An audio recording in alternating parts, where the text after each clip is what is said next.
Hello everyone, hopefully you're having a great day today. Merciless Vaughn here, back with another Bleach Brave Souls video. In this one we're going to be taking a look at a 1 year later showcase of the Parasol Shunsui. Hopefully you enjoy. If you do, leave a like. If you're new to the channel or you have been here for a while, please consider subscribing and help me get to 550 subscribers. I am making my way there. Now with all that said, let us go ahead and get started. So first things first, I won't go too deep into this character because this is a 1 year later showcase. I've showed him off plenty of other times. Yeah, that's pretty much as to why. But just to go over the most notable things about this unit, my Shunsui is only 1 out of 5. I only ever managed to pull 1 copy out of him, unfortunately. So this will be a just a 1 out of 5 link level 10 T20 showcase. Just pretty much the bare minimum of what a character can do. Really bare minimum. Usually you would want to have units at least 2 out of 5 so you can get that extra focus. But yeah, soul trait is the full stamina, only increased normal attack damage plus 40% here. He's a melee unit. He has drained on all of his attacks except his SA2. He has a boost on there. He is immune to all he is immune to the paralysis status ailments. Let's take, he is a guild quest unit. As you can see here, he gets flurry plus 2 in guild quest. This skill I don't really like here. I don't like how some units, especially like guild quest units, are like just locked, have an extra flurry or frenzy locked in guild quest. I just really don't like that, especially if it's one like this, because if he's not in guild quest, he's only going to have a base of flurry plus 1, which makes him less usable outside of guild quest. So there's that as well. He has the increased melee damage and it's going to be 30% in guild quest. Enhancer, poise, star barrier plus 10 booster. Enhancer and poise will just increase the effectiveness of the SA2. Increase killer effect and guild quest skills here. Yeah, that's pretty much it, really. Let's take a look at the attribute power-ups first before we go into the build. Let's see here. So, the stat bonuses that I'm getting from the attribute power-ups right here, you can just pretty much see it. Let's see, stamina, attack, defense, focus. So as you can see here, I'm getting an extra 290% focus or attack right here. Excuse me. Probably best just look at it like this, huh? I can get my characters up to level 370, and yeah, like I did mention, I am getting a extra 290 focus and attack here. SP doesn't really matter here because he's in that unit, and that's gone if you just put on a chappy. My max link slot levels are 22, and my max rescinded slot levels are level 12. But for the showcase, I'm only going to be showing my link slot levels at 20 and rescinded slot levels at 10. And so here are basically the bonuses I'm going to be getting if he had any of these skills in his soul trait or in his skills. Yeah, bonus to existing soul trait. If he had any of that, there will be the bonus there. But a better way to look at the bonuses that I am getting is probably going to be from not here. Just basically just look at this. So he has a base 40% bruiser with the attribute power-ups. We're getting 2%, and with the character links that I have, I'm going to be getting 96% for a total of 138. Anything else? I guess we can look at full stamina damage boost. This is from the bonus abilities right here. Let's see. Anything else? I don't think so. Nope, not really. Else that were benefiting from the attribute power-up system. Okay, so now that we talked about that, the accessory is going to be the golden chappy hollow bait, and the links I'm going to use are not these links. So the links I'm going to be using are going to be the strong attack reduction and full stamina damage boost links. Strong attack reduction just so I can get his SA2 back faster, since he has a guild quest unit. That's going to be very helpful. And the full stamina, full stamina damage boost is just a really great skill, and the more you have it, the more damage you'll do. And I'll really need it since I only have this character 1 out of 5. Bonus abilities, full stamina damage boost, and the plus 200 attack. So yeah, that's pretty much it. That kind of took a little bit, but we're gonna go ahead and jump into some content to see what this unit can do 1 year later. Alright, so here are in a solo inheritance trial here. There are going to be human enemies in here, so he will obviously not have killer. The only time you really, did I even go over his killer? I don't think I did. No, I didn't go over his killer. So his killer obviously is not human because you will see it right now. He has the Squad Zero killer. That's really a killer you're only seeing like Psychomon, Epic Raids, and Guild Quest, but mainly Guild Quest since he, well, obviously is a Guild Quest unit.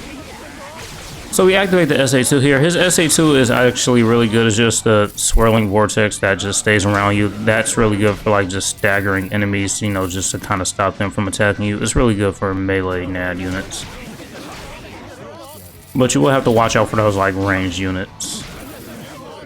So we took some damage, so we can look at this unit without, well, never mind, he does have drain on it. But since he is immune to paralysis, we're not going to be getting paralyzed by the status summon it pulls on the ground here. And as you saw there, we do have drain, so if you're lucky enough and actually manage to proc a status summon, you'll get some pretty good healing off. Strong attacks really aren't anything too major since he is a NAD unit, but they do look pretty cool. And I will go ahead and just play his Soul Bomb animation.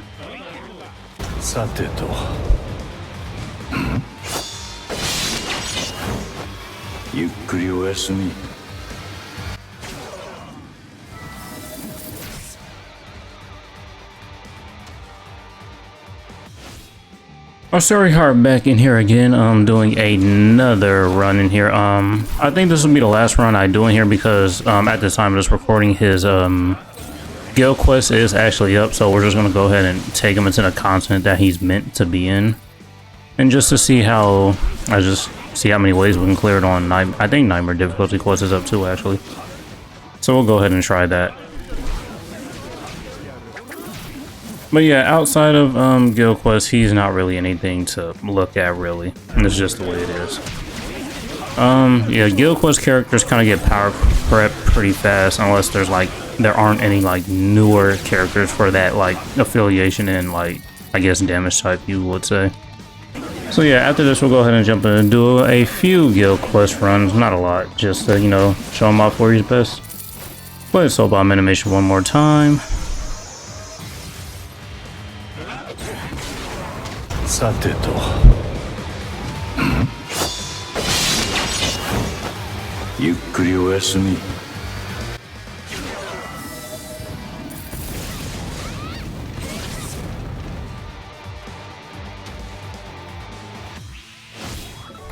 Alright, so here we are jumping into the Guild Quest. Going to be doing this on the try to do it very hard, or I guess it's Nightmare difficulty. It is up right now.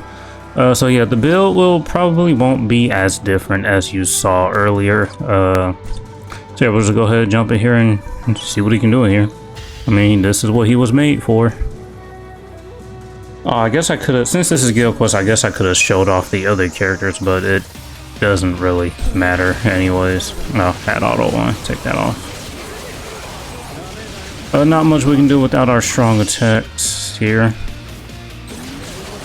But yeah, since he has the booster and enhancer skill, having those strong attack reduction links on him will definitely just be very beneficial for us, so he can just get that back, and the sooner he gets it back, just more consistent we'll have that boost up.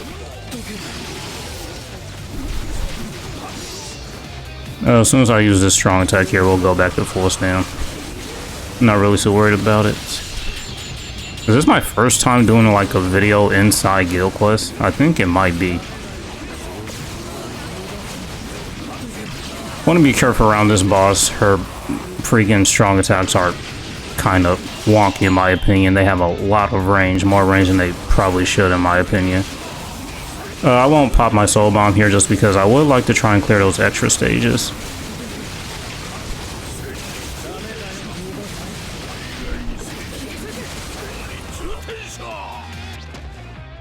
We don't get the stamina bonus unfortunately, so we won't get that heal.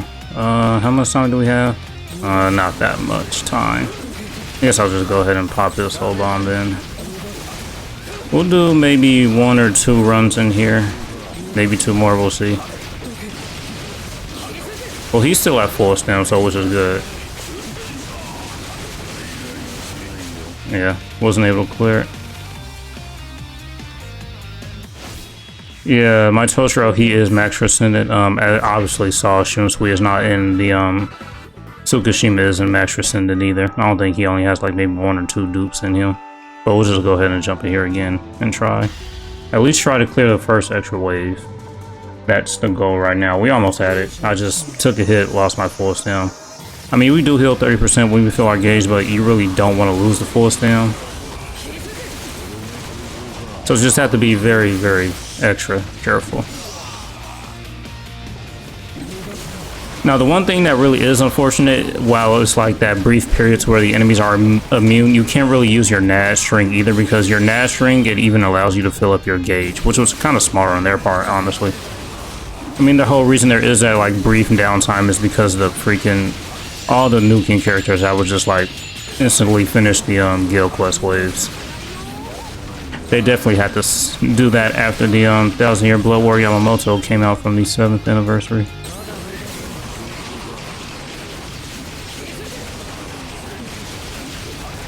Oh yeah, Tsukishima, he isn't immune to the paralysis status element, so I kind of have to stay in here to make sure he gets that immunity so he doesn't get paralyzed. So we did clear enough for enough time to get our 30% stamina heal, and I do have my gauge here, so I'll go ahead and pop that. And I took damage again.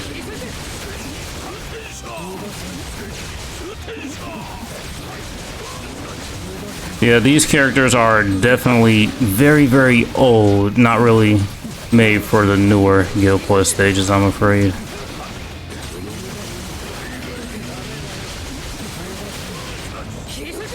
Alright, we clear a state, we clear a wave, extra wave 1. That was my goal. We'll do one more here. Just because. Alright, last run here. We'll try to do the best that we can.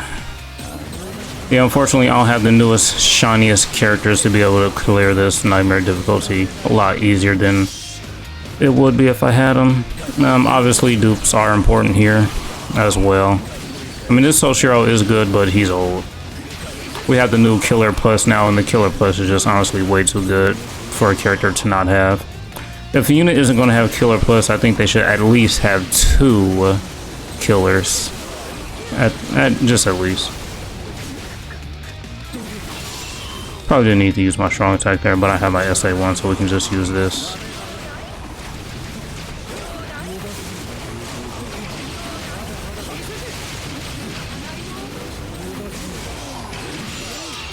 Alright, we got Ichibei here. Try to get at least 1 strong attack back very fast.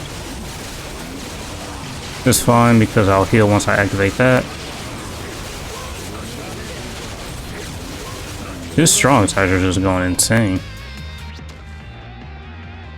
Alright, no stamina bonus, which is unfortunate for this one. Do what we can here.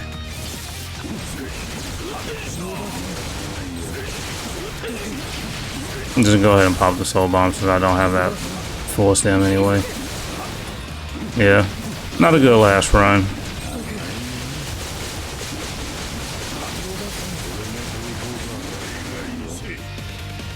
Yeah, wasn't able to clear at that time, unfortunate. Alright, so that was a brief showcase of this unit 1 year later. Unfortunately, this was just a showcase at pretty much the bare minimum. Obviously, if you had more dupes of him and, you know, you had his link levels up a bit higher and his Tristan slot levels a little bit higher, so he would perform a lot better for you than he did for me. But yeah, just the bare minimum 1 year later, not bad. Could be a little bit better, just, you know, missing out on some dupes. But anyways, yeah, that's going to be it for this one. Hopefully you enjoyed. Thank you for watching. And as usual, until next time.